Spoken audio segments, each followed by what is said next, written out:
ಕರ್ನಾಟಕ ಭಾಗದ 7 ಜಿಲ್ಲೆಗಳ ಜಿಲ್ಲಾಧಿಕಾರಿಗಳು, ಎಸಿಗಳು, ತಹಶೀಲ್ದಾರರು ಹಾಗೂ ಸರ್ವೆ ಇಲಾಖೆ, ನೋಂದಣಿ ಇಲಾಖೆ ಇವುಗಳ ಇಲಾಖೆಗಳ ಪ್ರಗತಿ ಪರಿಶೀಲನೆ ಕಾರ್ಯಕ್ರಮವನ್ನು ಇವತ್ತು ಹಮ್ಮಿಕೊಂಡಿದ್ದೇವೆ. ಇಲ್ಲಿ ಮುಖ್ಯವಾಗಿ ಕಳೆದ ವರ್ಷ ಏನು ರಾಜ್ಯದಲ್ಲಿ ಬರಗಾಲ ಬಂದಿತ್ತು ಅದಕ್ಕೆ ಸಂಬಂಧಿಸಿದ ಹಾಗೆ ರಾಜ್ಯ ಸರ್ಕಾರ, ಕೇಂದ್ರ ಸರ್ಕಾರ ಎಲ್ಲವೂ ಸೇರಿ ಸುಮಾರು 40 ಲಕ್ಷ ರೈತರಿಗೆ ಒಟ್ಟು ಸುಮಾರು 4,000 ಕೋಟಿ ರೂಪಾಯಿನಷ್ಟು ಪರಿಹಾರ ವಿತರಣೆಯನ್ನ ನಾವು ಸರ್ಕಾರ ಮಾಡ್ತಾ ಇದ್ದೇವೆ. ಇದರಲ್ಲಿ ಈಗಾಗಲೇ ಸುಮಾರು 3,200 ಕೋಟಿಯಷ್ಟು ರೈತರ ಖಾತೆಗಳಿಗೆ ಪಾವತಿಯಾಗಿದೆ. ಇನ್ನ ಒಂದು ಸುಮಾರು 300 ಕೋಟಿಯಷ್ಟು ಕೆಲವು ರೈತರದ್ದು ಖಾತೆಗಳ ವೆರಿಫಿಕೇಶನ್ಗಾಗಿ ಬಾಕಿ ಇದ್ದಂತಹದ್ದು, ಅದು ಬಹುಶಃ ಇನ್ನೊಂದು ವಾರದಲ್ಲಿ ಪಾವತಿಯಾಗುತ್ತೆ.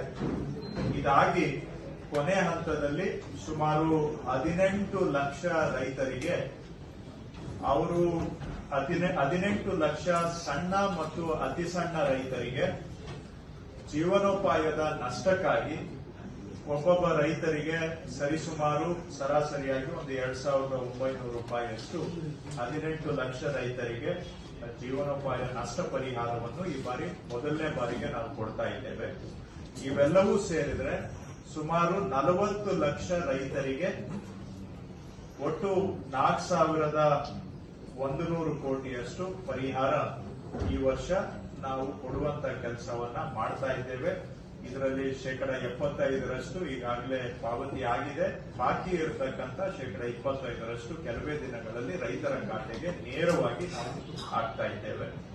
ಈ ಬಾರಿ ಪರಿಹಾರ ಕೊಡುವಂತಹದನ್ನ ರೈತರು ಯಾವ ಬೆಳೆ ಇಟ್ಟಿದ್ದಾರೆ, ಎಷ್ಟು ವಿಸ್ತೀರ್ಣಕ್ಕೆ ಬೆಳೆ ಇಟ್ಟಿದ್ದಾರೆ, ಇವೆಲ್ಲವುಗಳನ್ನು ಕೂಡ ಪಾರದರ್ಶಕವಾಗಿ ನಾವು ಯಾವುದೇ ಇದರಲ್ಲಿ ಹೆಚ್ಚು ಕಡಿಮೆಗೆ ಅವಕಾಶ ಇಲ್ಲದ ಹಾಗೆ ಮತ್ತು ಯಾವ ರೈತರು ಬಂದು ನಮಗೆ ಅರ್ಜಿ ಕೊಡುವಂತ ಅವಶ್ಯಕತೆ ಇಲ್ಲದ ಹಾಗೆ ನೇರವಾಗಿ ಪಾರದರ್ಶಕವಾಗಿ ರೈತರ ಖಾತೆಗೆ ಹಣ ಹಾಕುವಂತಹದ್ದು, ಯಾವ ಬೆಳೆ ಇಟ್ಟಿದ್ದಾರೆ, ಎಷ್ಟು ವಿಸ್ತೀರ್ಣಕ್ಕೆ ಬೆಳೆ ಇಟ್ಟಿದ್ದಾರೆ ಅದನ್ನ ನಾವು ಸ್ವಯಂ ಪ್ರೇರಣೆಯಿಂದ ಲೆಕ್ಕ ಹಾಕಿ ಯಾವುದೇ ಇದರಲ್ಲಿ ಹೆಚ್ಚು ಕಡಿಮೆಗೆ ಅವಕಾಶ ಇಲ್ಲದ ಹಾಗೆ, ತಪ್ಪುಗಳಿಗೆ ಅವಕಾಶ ಇಲ್ಲದ ಹಾಗೆ ನೇರವಾಗಿ ರೈತರ ಅಕೌಂಟಿಗೆ ಹಾಕುವಂತ ಕೆಲಸವನ್ನ ಮಾಡಿದ್ದೇವೆ. ಮತ್ತು ಕರ್ನಾಟಕದಲ್ಲಿ 40 ಲಕ್ಷ ರೈತರಿಗೆ ಪರಿಹಾರ ಕೊಟ್ಟಿರುವಂತಹದ್ದು ಕೂಡ ಇದೇ ಮೊದಲನೇ ಬಾರಿಗೆ 40 ಲಕ್ಷ ರೈತರಿಗೆ ನಾವು ಪರಿಹಾರವನ್ನು ಕೊಟ್ಟಿದ್ದೇವೆ.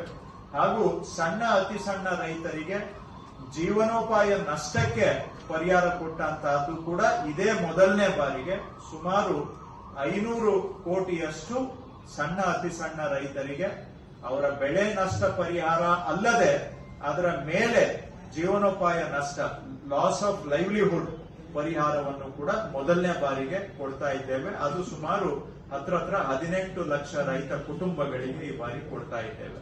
ಇಷ್ಟನ್ನು ಕೂಡ ಪಾರದರ್ಶಕವಾಗಿ ಅರ್ಹತೆ ಆಧಾರದ ಮೇಲೆ ಯಾವುದೇ ತಪ್ಪುಗಳಿಗೆ ಅವಕಾಶ ಇಲ್ಲದ ಹಾಗೆ ಮಾದರಿಯಾಗಿ ಇಡೀ ದೇಶಕ್ಕೆ ಮಾದರಿ ಆಗುವಂತಹ ರೀತಿಯಲ್ಲಿ ಈ ಪರಿಹಾರ ವಿತರಣೆ ಕೆಲಸವನ್ನ ಕರ್ನಾಟಕ ಸರ್ಕಾರ ಕೈಗೊಂಡಿದೆ. ಭಾರತ ಸರ್ಕಾರನೂ ಕೂಡ ಕರ್ನಾಟಕ ಸರ್ಕಾರ ಬರ ಘೋಷಣೆಯಿಂದ ಹಿಡಿದು ಬರ ಮನವಿ ಆಗ್ಬೋದು, ಬರ ಪರಿಹಾರ ವಿತರಣೆ ಆಗ್ಬೋದು, ಈ ಎಲ್ಲಾ ವಿಷಯಗಳಲ್ಲೂ ಕೂಡ ಕರ್ನಾಟಕ ಇಡೀ ದೇಶಕ್ಕೆ ಮಾದರಿ ಅನ್ನುವಂತಹದನ್ನ ಕೇಂದ್ರ ಸರ್ಕಾರ ಲಿಖಿತವಾಗಿ ಬೇರೆ ರಾಜ್ಯಗಳಿಗೆ ಪತ್ರವನ್ನ ಬರೆದು ಕರ್ನಾಟಕದ ಮಾದರಿಯನ್ನ ತಾವು ಕೂಡ ಅಳವಡಿಸಿಕೊಳ್ಳಬೇಕು ಅಂತ ಹೇಳಿ ಸರ್ಕ್ಯುಲರ್ ಮುಖಾಂತರ ಬೇರೆ ರಾಜ್ಯಗಳಿಗೆ